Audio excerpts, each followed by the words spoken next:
পানিতে নামলো কে রে?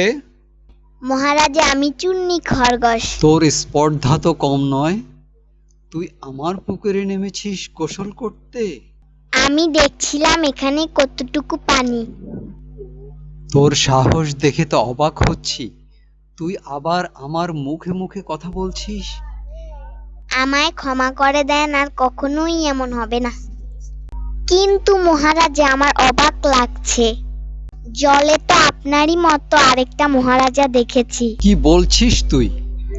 হ্যাঁ, সত্যিই বলছি, ঠিক আপনারই মতো দেখতে। কোথায় সেই মহারাজা? হতভাগা মহারাজাকে আমি একবার দেখি। তাহলে আপনি গিয়ে দেখুন। ওরে বাপ রে, এখানে তো অনেক পানি, আমি তো ডুবে যাচ্ছি রে, আমাকে বাঁচা, আমাকে বাঁচা, আমি তো ডুবে যাচ্ছি, আমি তো ডুবে যাচ্ছি, আমাকে বাঁচা। বোকা সিংহ নিজের জীবনটাই নিজে বিসর্জন দিতে চলে গেল।